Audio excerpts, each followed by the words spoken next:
자, 먼저 대통령실에 나가 있는 오마이뉴스 이경태 기자 연결해서 오늘의 일정 알아보도록 하겠습니다. 안녕하세요, 기자님. 네, 안녕하세요. 이경태입니다.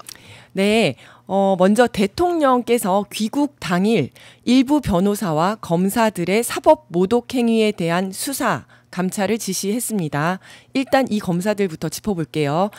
먼저 이화영 전 경기도 평화부지사 연어 술파티 의혹 관련 위증 재판의 공소 유지를 맡았던 수원지검 검사들이었죠.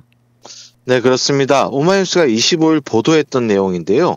2023년 5월에서 6월경 수원지검 검사실에서 술파티를 했다라는 이하영 전 부지사의 증언에 진위 여부를 다투는 공판입니다. 검찰이 근데 무려 증인을 64명을 신청했습니다. 재판부는 당연히 이제 법무부 자료에서 확인되는 날짜에 해당되는 증인 6명만 수용하겠다고 했는데요. 그러니까 검찰이 불공정한 재판 소송 지위에 따를 수 없다라면서 재판부 기피 신청을 하고 아예 법정을 나가버렸습니다. 64명이나 이렇게 무더기로 신청한 거는 어떤 이유에서일까요? 이 사건이 현재 국민참여재판으로 진행될 예정이었어요. 그런데 이제 검찰이 신청한 증인을 모두 수용하게 되면요, 그 국민참여재판 내내 증인 신문만 해야 되는 상황이었습니다. 결과적으로는 검찰이 국민참여재판을 회피하려는 거 아니냐, 이런 얘기가 나올 수 있는데요. 이미 검찰이 술까지 반입해서 이하영 전 부지사 등 주요한 피의자들 회유하고 이른바 이제 대북 송금 사건을 조작하려고 했다라는 게 이미 여러 경로로 드러나고 있는 상황이지 않습니까? 그러다 보니까 이제 실제 검찰이 이런 것들이 이제 국민 여론에서 별로 좋지 않기 때문에 이런 국민 참여 재판을 하고 싶지 않다라는 의도가 보이는 것 같습니다. 실제로 이제 검찰이 이번에 재판부 기피 신청을 하면서 항고 재항고 절차로 계속 이어지게 되면요, 원래는 국민 참여 재판 일정이 12월 15일에서 19일이었거든요. 이 진행이 사실상 어려워집니다. 국민참여 재판을 하면 검사들에게 불리할 수가 있으니까 이거를 피하기 위한 꼼수라고 볼 수가 있겠네요. 네, 그렇습니다. 이게 그래서 재판 방해 행위라고 보는 것이죠. 네, 이들에 대해서는 법무부와 대검 등에서 감찰이 진행되는 겁니까? 네, 대통령이 그런 지시를 했지 않습니까? 그래서 이런 부분에서 진행이 될 것 같은데, 정성호 법무장관이 어제 국회 법사위에 나와 있었습니다. 그래서 관련 질문이 많이 나왔거든요. 대통령의 감찰 지시를 직접 받았냐라는 질문을 받았는데, 정 장관은 직접 지시는 받지 않았고 언론 기사를 통해서 봤다. 다만 이제 검사들이 집단 퇴정한 것은 과도하다라고 생각한다라고 말했습니다. 네, 변호사들의 사법 모독 행위는 또 이제 김용현 전 국방장관 변호인단을 이야기하는 거죠.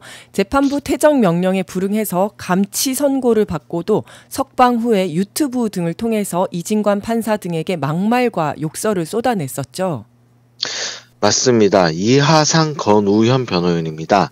이들이 공개 재판을 활용해서 이른바 윤어게인 세력들을 상대로 돈벌이를 하려는 거 아니냐, 이런 말까지 나오는 상황이거든요.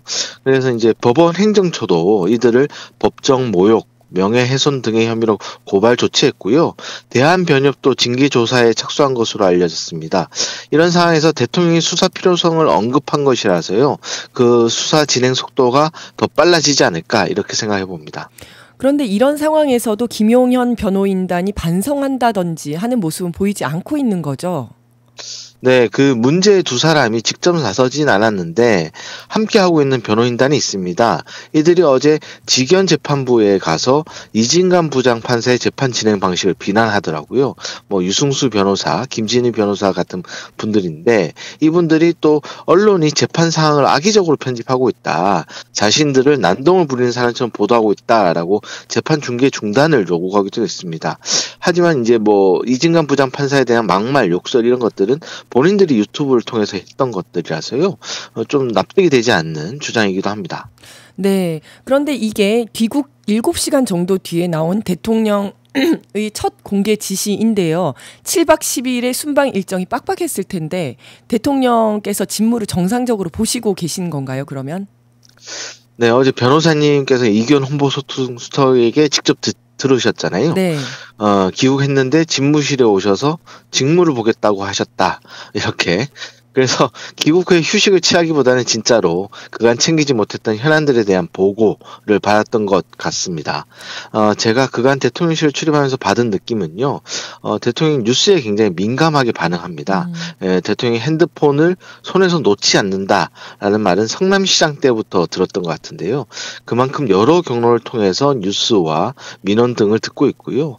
특히 검사 집단 퇴정 사건 같은 경우에는 저희 오마이뉴스에서도 보도했지만 민주당에서도 어제 관련해 기자회견을 했고요.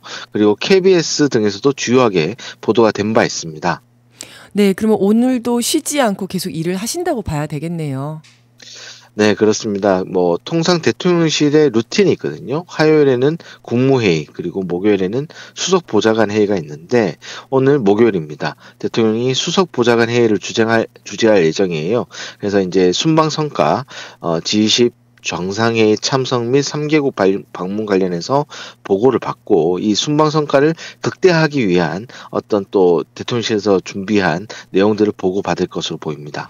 네, 그리고 오늘 앞서서 가장 첫 뉴스로 말씀드린 내용인데요. 한국형 발사체 누리호가 4차 발사에 성공을 했는데요. 이와 관련한 대통령실 분위기는 좀 어떤가요? 네, 대통령실도 기뻐하고 있습니다. 아마 이 부분도 아마 대통령이 귀국 이후 챙겼던 현안이 아닌가 싶은데요. 아까 전에 모두의 이제 변호사님 말씀해 주신 대로 이재명 대통령이 페이스북을 통해서 누리호 4차 발사 성공을 진심으로 축하한다라는 메시지를 보냈고요. 또 특히 연구진, 관련 산업 종사자, 그리고 이제 고흥 지역 주민들까지에게도 그 감사를 표했습니다. 아마 이 대통령 메시지로 이제 충분히 가름이 된 것 같고 따로 어떤 대통령실의 어떤 입장이 여기 관련해서 나오진 않을 것 같습니다. 네, 알겠습니다. 여기까지 하겠습니다. 이경태 기자님 감사합니다. 네, 감사합니다. 네, 대통령실에 나가 있는 오마이뉴스 이경태 기자였습니다.